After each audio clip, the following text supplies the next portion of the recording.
মান সাল্লা আলাইয়া ইনদা কবরি সামিতুহু, আমার কবরের পাশে যে দুরূদ পড়বে, সালাম দিবে, আমি নিজেই শুনবো। আল্লাহর নবী রওজা শরীফে শায়িত নবীজিকে সালাম দিলে নবীজি শোনেন। ওমর এবং আলী রাদিয়াল্লাহু আনহুমা দুজনকে সালাম দিলেন, আসসালাতু ওয়াসসালামু আলাইকা ইয়া রাসূলুল্লাহ। আপনার হিজরতের সাথী, আপনার পৃথিবীর সবচেয়ে বড় সাথী আবু বকর সিদ্দিক রাদিয়াল্লাহু আনহুকে নিয়ে এসেছি, যদি অনুমতি দেন আপনার পাশে শোয়াবো, অনুমতি যদি না দেন তাহলে দূরে কোথাও নিয়ে শোয়া দিব। এমনি শুনে রওজা শরীফ থেকে আওয়াজ আসতেছে, আদখিলুল হাবিবা ইলাল হাবিব। এ ওমর আর আলী, আমার আবু বকরকে আমার পাশে শোয়া দাও। এতদিন পর্যন্ত আবু বকর ছিল দুনিয়ার সাথী, এখন থেকে হয়ে যাবে আমার রওজা শরীফের সাথী। আবু বকর সিদ্দিক রাদিয়াল্লাহু আনহু শুয়ে পড়লেন। হযরত ওমর রাদিয়াল্লাহু আনহু নামাজ পড়াইতেছিলেন, ইমামতি স্থানে গিয়েছেন, লাইনে দাঁড়িয়ে আছেন ওমর রাদিয়াল্লাহু আনহুর ঘাতক, সেও মুসলিম কাফের কওমি হুজারি। হযরত ওমর রাদিয়াল্লাহু আনহুকে মারার জন্য নামাজে গিয়া দাঁড়াইছে, নামাজও দাঁড়াইছে, হ্যাঁ, কিন্তু কাতারও দাঁড়াইছে মারবার লেগে, নামাজ পড়বার লেগে, বর্ষা কাপড়ের ভিতরে লুকাই। আমার লক্ষ্য করে দেখুন,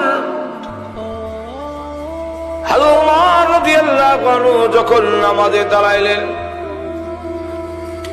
নামাজ শুরু হয়ে গেছে, এমন সময় ঘাতক কাপড়ের ভিতর থেকে তার বর্ষা বের করে পিছন দিক থেকে এমন জোরে আঘাত করেছেন, সামনের দিকে ছিদ্র হয়ে বের হয়ে গেছে। হযরত ওমর রাদিয়াল্লাহু আনহু নামাজে থাকা অবস্থায় হাত দিয়ে চাপ দিয়ে ধরে পিছন থেকে আব্দুর রহমান ইবনে আউফ রাদিয়াল্লাহু আনহু নামক সাহাবী, ওনাকে টান দিয়া ইমামতির মধ্যে দিয়া ইশারা দিলেন, নামাজ চালায়া যাও, নামাজ বন্ধ করো না। আমি ওমর শহীদ হয়ে যেতে পারি, কিন্তু নামাজ বন্ধ হতে পারে না, তোমরা নামাজ চালায়া যাও। নামাজ চলতেছে, ঘাতক কিন্তু বের হতে পারলো না, সাহাবীর মাঝখান দিয়ে যেতে পারছে না। নামাজ চলছে, ওমর রাদিয়াল্লাহু আনহু নামাজের বিছানায় পড়েই তিনি গড়াগড়ি করতেছেন। ওমর রাদিয়াল্লাহু আনহু দেখেন এই আঘাতে দুধ মুখে দিলে সেতু দিয়ে বের হয়ে যায়। যখন এইভাবে না খেতে খেতে তিনার সময় কনিয়ে আসছে, ওনার ছেলে আব্দুল্লাহ ইবনে ওমর রাদিয়াল্লাহু আনহু আমাকে বললেন, রে ছেলে যা, নবীজির পাশে একটা কবরের জায়গা আছে, আর কোন জায়গা নাই। জায়গাটার মালিক আম্মা জান আয়েশা সিদ্দিকা রাদিয়াল্লাহু আনহা। মার কাছে গিয়ে বলো, আমি ওমর ওই জায়গাটুকু চাই, আমি যেন তার পাশে শুইতে পারি। হযরত ওমর রাদিয়াল্লাহু আনহু তিনি শক্ত রুটি জাইতুনের তেল দিয়ে খান, এতে তো স্বাস্থ্য দুর্বল হয়ে যাচ্ছে। দেশের স্বার্থে, ইসলামের স্বার্থে উনি গোশত দিয়া রুটি খাইলে স্বাস্থ্য ভালো থাকবে, কিন্তু প্রস্তাবটা কে দিবে? সকলে গিয়ে বললেন, ওনার মেয়ের কাছে, যেই মেয়ে হলেন বিশ্ব নবীর আদরের স্ত্রী হযরত হাফসা রাদিয়াল্লাহু আনহা। হে আম্মা জান, হে হাফসা রাদিয়াল্লাহু আনহা, ওমরের কাছে বলতে আমরা সাহস পাই না, আপনি একটু বলবেন গোশত দিয়া যেন রুটি খায়, দেশের স্বার্থে, দেশের জনগণের স্বার্থে, নাই তো স্বাস্থ্য ঠিকবে না, দেশ চালাবো কেমন, ইসলামের খেদমত করবো কেমন? হযরত হাফসা রাদিয়াল্লাহু আনহা গিয়া বলেন, আব্বা আপনি যে জাইতুনের তেল দিয়ে এই শুকনা রুটি খান, আপনার সোয়াবিন তেল দিয়ে যদি রুটি দিয়ে করা হবে, কাউ রুটি শুকনা নরম না শক্ত, তা আপনি গোস্ত দিয়ে খেলে তো খাইতে পারেন।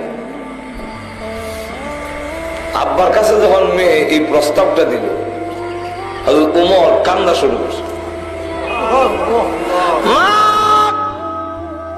জীবনে কোনদিন কল্পনা করি নাই গো তোর কাছ থেকে এই প্রস্তাব আমি শুনবো। তুমি না নবীর আদরের স্ত্রী, তুমি এই প্রস্তাব আমাকে কেমনে দিলে যে আমি গোশত দিয়া রুটি খাইতে?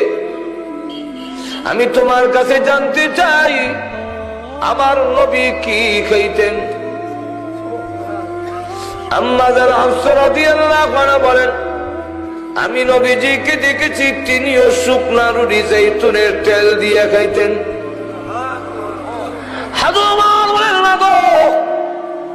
শুধু শরীর কঙ্কাল কেন, আমার জীবন যদি চলেও যায় আল্লাহর কসম নবীর তরিকা থেকে 1 ইঞ্চিও আমি সরতে পারবো না। আমার নবী শুকনা রুটি জাইতুনের তেল দিয়ে খাইছেন, আর আমি গোশত দিয়ে খাবো? হয় না, আমি খাবো না। এত যদি মরে থাকে মরে যাবো। যে লোক নবীর সুন্নতের এইভাবে অনুসারী, সেই লোকটার জীবনে চাইল না কোন আরামাইশ। রাষ্ট্রপ্রধান হইয়া তার গায়ের মধ্যে যেই জামাটা, এটার মধ্যে 18টা তালি দেওয়া, তাও জামা একটা। আর আমরা দেশে মন্ত্রী মিনিস্টার হইলে 360টা 360 জোড়া দেওয়া। আর আমিরুল মুমিনিন হযরত ওমর, উনার মাত্রই একটা জামা, তাও এটার মধ্যে 18টা তালি দেওয়া।